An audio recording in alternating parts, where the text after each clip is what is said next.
Hi, good morning and welcome back to my channel. আজকে সকাল থেকে ব্লগটা শুরু করলাম না। এখন মোটামুটি 10টা সাড়ে 10টা মতন বাজে।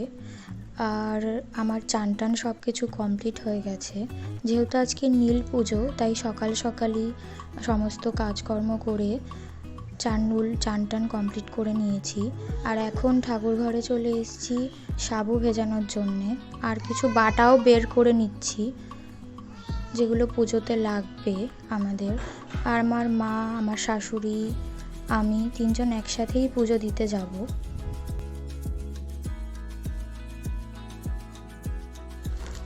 আমার মাও আমাদের সাথেই যাবে জল ঢালতে, কারণ আমাদের বাড়ির সামনেই একটা আশ্রম আছে, ওখানেই শিব মন্দির আছে।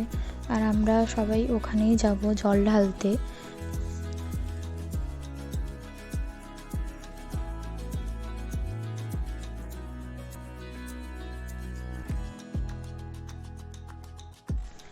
তো পুজোর জন্য আর সাবু ভেজানোর জন্য যা যা বাটা লাগবে সেগুলোই আমি ঝটপট বের করে নিলাম।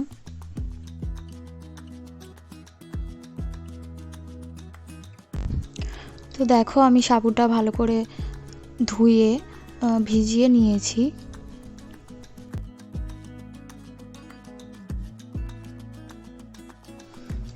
তো দেখো, আমরা এখন সবাই, আমার মেয়ে আমার বাবার কোলে যাচ্ছে আমাদের সাথে পুজো দিতে।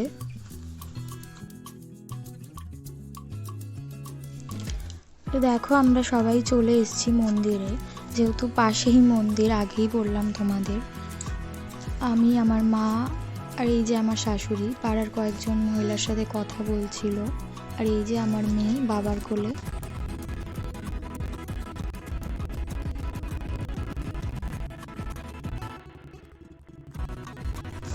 তো আমরা মন্দির থেকে সবাই পুজো দিয়ে চলে এসেছি। এখন বাড়ির ঠাকুরদের পুজো দেব আমি। তার জন্যে আমার শাশুড়ি আমাকে ফলটা কেটে দিচ্ছিল, আর আমি ঠাকুরকে ফলগুলো ভালো করে সাজিয়ে দিচ্ছিলাম।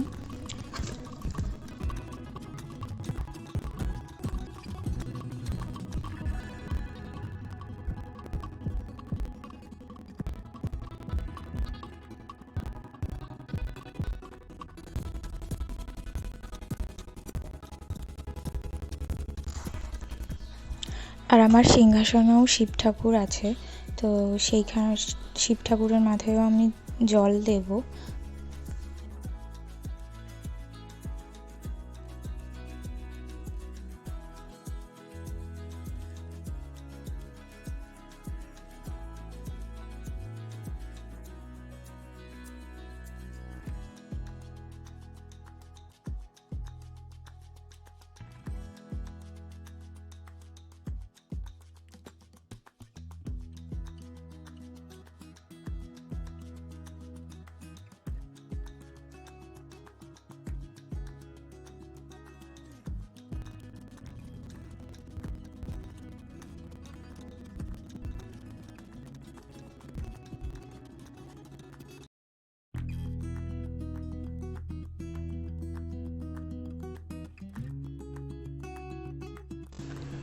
দেখো, আমার পুজো দেওয়া কমপ্লিট হয়ে গেছে। এখন প্রায় সন্ধ্যা হয়ে গেছে, আর আমার মেয়েও ঘুম থেকে উঠে পড়েছে, তাই ওকে কোলে নিয়েই বসে পড়লাম নীলের যে বাতি জ্বালতে হয় সন্ধেবেলায়, সেটা জ্বালার জন্যে।